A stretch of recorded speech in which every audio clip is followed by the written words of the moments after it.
All right, welcome to Discover Your Disc. And we're just going to run through real quick a little bit about how you can use the disc and how it can help you in communicating with others and how you can quickly get some information about them and also how you can use it to kind of know yourself a little bit better and make some decisions for yourself just based on having some knowledge and some self knowledge. So, real quick, this is sort of what the disc chart looks like, right? So you'll see here, this is similar to mine, that I'm a high D with a high I right behind it. My S and C are really low.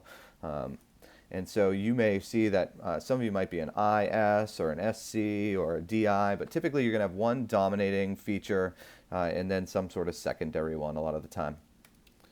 There was a quick video that I had you guys watch ahead of time. It was that little 4 and 5 minute video on what the DISC stand for. So today we're going to talk about why do we care about the disc, what can we learn from it, and then what are you looking to take away from this workshop, which you're going to bring some of those things into your pod calls and discuss your discs and sort of what you gain from them and how you can use them.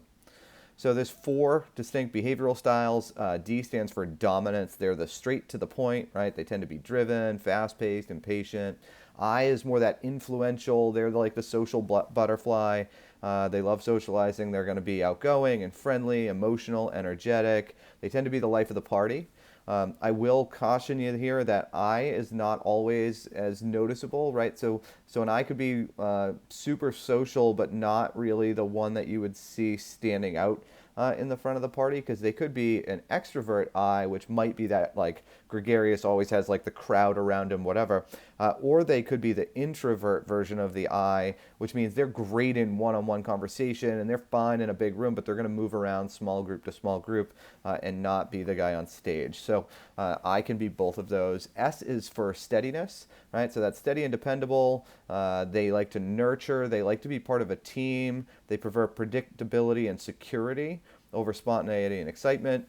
C is for compliance. So these are your perfectionists, right? They're going to comply with the rules. They want order and process. So you saw this video that sort of broke down that you've got active versus passive styles, and you've got people-oriented versus task-oriented people.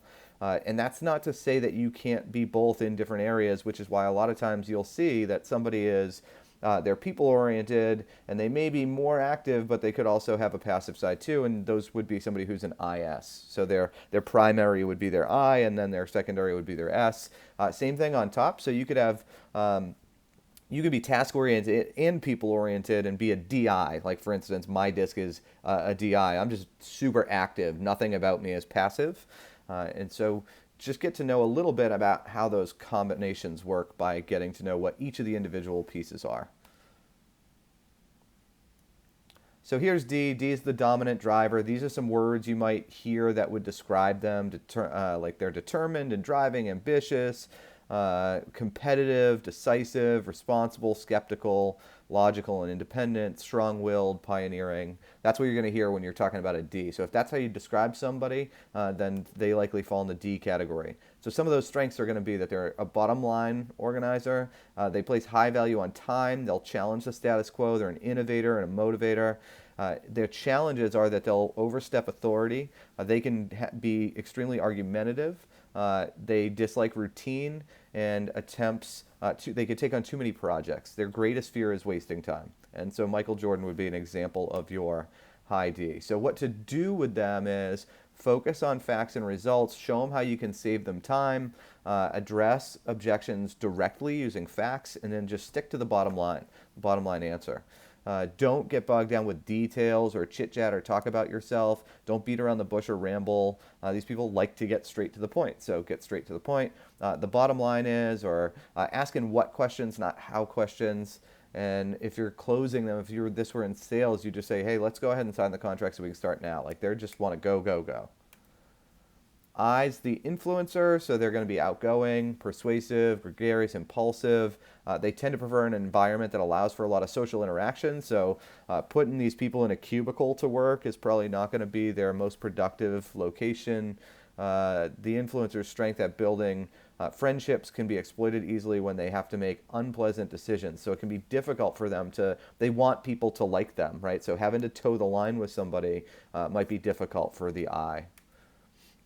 So when we're talking about eyes, things you're going to see about them is they're really social, they're optimistic, they're mobile, they're moving around a lot, they're polished, they're enthusiastic, they're persuasive, trusting, popular, verbal, and independent. Strengths are they're going to be creative problem solvers. They're going to be great at encouraging and motivating people. They have a positive sense of humor. They negotiate conflict because they want to be the peacemaker. Remember, again, they want everybody to like them. And then challenges are going to be inattentive to detail, right? We're going to see messy desks, more concerned with popularity than tangible results. So they may become too social and not get as much done. Overusing of gestures and facial expressions. Like if you could see me talking right now, my hands are moving and I'm talking into a computer. So they tend to listen only when it's convenient, right? So when they need something, they're going to listen, but most of the time they're gonna find themselves doing a lot of the talking. And their greatest fear is going to be rejection. How to handle them, you do want to provide them with plenty of opportunities for self-expression. You want to demonstrate that you understand their viewpoint, share about yourself when appropriate, and do tell stories. They want to connect. They want to feel connected. Don't do all the talking. Ignore their ideas or accomplishments, and don't tell them what to do without asking for input, right? They want to be part of the process. Helpful words and phrases, how do you feel about, or we can go over the details later. And then, wow, I've really enjoyed meeting with you or talking with you today. Does it make sense for us to continue working together, right? Working together, so that connection piece again. For S, we're talking about steadiness, so dependability, easygoing, friendly. Their emphasis is going to be on cooperation. So they make great team players typically. They prefer stability and security. So they're good with repetitive tasks. Like major change is going to be difficult for them, and they need to be part of that process. They like established work patterns and routines. So, I mean, approximately 30 to 35% of the population is made up of S style. So S again is that stable, steady, supportive. So they're going to be conservative, loyal, cooperative, relaxed, resistant to change, reflective, systematic, passive, patient, possessive, predictable, consistent, steady, and deliberate. And so their strengths are going to be that they're reliable and dependable, that they're a loyal team worker, they're a good team player, they are compliant, they follow rules, they're a good listener, they're good at reconciling conflict, they're going to be sort of steady and calm. Challenges are that they resist change. They take a long time to adjust to change. They may hold a grudge for longer. They'll give in rather than argue. They're not going to want to get into conflict, and they have difficulty establishing priorities, right? Everything's a priority. So their greatest fear is loss of security. Do clearly and thoughtfully explain a new process or change with them. Do clearly define their role, right? They need to know specifically what's expected of them so that they can meet those expectations and develop routines around them. Allow them to adjust to time to change, and then express a genuine interest in them. Be intentional about creating opportunities. Don't be pushy or aggressive or confrontational. Don't spring new ideas on them without any warning, right? Show them that you care. Let's put our heads together. Let's look at how this will happen. Let's talk about the plan. And then for closing, I really enjoyed talking, meeting with you today. It looks like we'd make a great team. Does it make sense for us to keep working together? Right, so again, that idea of belonging and teamwork is how we want to work with an S. And then C, that conscientious style, right? That's more about people who they probably avoid people contact. They tend to prefer an environment that places a high value on being right and safe. They can be kind of rigid. They are overly detail oriented in a lot of cases. So instead of talking about a problem, they're going to write long memos and avoid personal communications because, again, they are seeking to not have confrontation. When dealing with this personality type, you need to stick to the facts, do your homework. So this might be like an engineer or somebody like that. And if I were meeting with them, I would want to have like lots of materials in front of me that point to fact as opposed to talking about opinion. So approximately 20 to 25% of the population falls in the C category. And they're going to be conservative and calculating, low-keyed, stable, dependent, cautious, traditional, neat, systematic, accurate, tactful, and diplomatic. Their strengths are going to be, they're going to be the anchor of reality. So they offer a great second perspective for somebody like that's that high driving D that's going to just keep moving and moving and moving, and they're going to sort of bring us back to earth a little bit. Conscientious and even tempered, they're going to be thorough in all their activities, so they're going to catch the mistakes that we make as high Ds, define situations, they're going to gather, criticize, and test information. Their challenge is to get bogged down in the details and never actually get anything completely accomplished. They need clear-cut boundaries for actions, and they're bound by procedures and methods, right? So once they have a way, that's the way to do it. They're going to prefer not to verbalize their feelings, and you got to be really careful with them when criticizing, because they're going to be super sensitive to it. That's their greatest fear, is criticism, because they're always trying to follow the rules and do things right. So when you criticize somebody like that, it feels like an attack on them, on the thing that's most important to them. So do focus on facts and results. Address the questions and objections directly using facts. Approach every meeting with lots of information. So go in very prepared. Know your stuff. Don't attempt to answer questions if you don't know. Say, hey, I can get that answer for you. Just give me some time. I just want to look into it and make sure I give you the right information. They're going to be able to sense if you don't have the answer and you're given one anyway. Don't ignore details. Don't rush the decision-making process with them. They're going to need time because they're going to want to look at the data and they're going to want to make sure they understand it. Don't overwhelm them with details, but give them enough that they feel comfortable. Don't chit-chat. They don't care. Helpful words, the facts indicate, right? Here's what I mean specifically. So they want to know specifics and facts, right? Have we covered enough information that it makes sense for us to continue? So that's your C.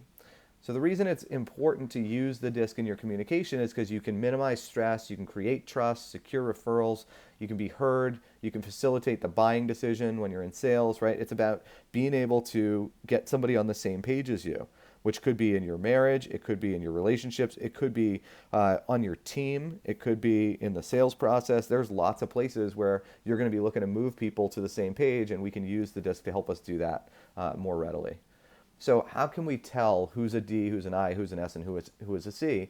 Because we're not going to have them all take like a 30-question test and print out the results, right? So some things to look for. For handshake clues, your D is going to be that firm, powerful, brief, right? Shake it, firm, take it back. The I is going to be more enthusiastic with like the big motion. Maybe the arm comes out around the back for the hug. S is going to be your gentle, warm, sort of submissive, and then cramped or limp or the knuckle clamp, right? The C. So maybe a little bit awkward on the handshake there. Language clues, right? So your D's are going to have bottom line talk, no small talk, skip the introductions and pleasantries, very abrupt about what they need or want.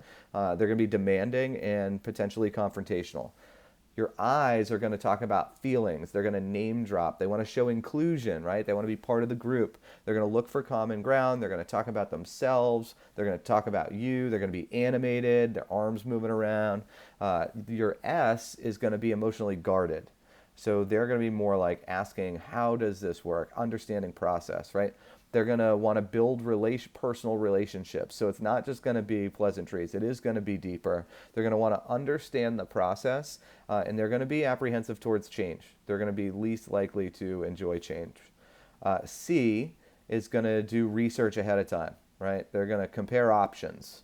They're going to be apprehensive about rushing. They're going to read contracts. So if you're in a business deal with somebody and they want to read every detail of the contract before signing, you're probably dealing with a C at some level. And they're going to ask really detailed questions. So home decor clues. D, you're going to see paper stacked in neat piles, evidence of personal achievement on the walls, big furniture, functional floor plan, power colors. Now again, you got to keep in mind who decorates the home, right? So if you're talking about the husband or the wife or whatever, it may be like who's more in charge of those things.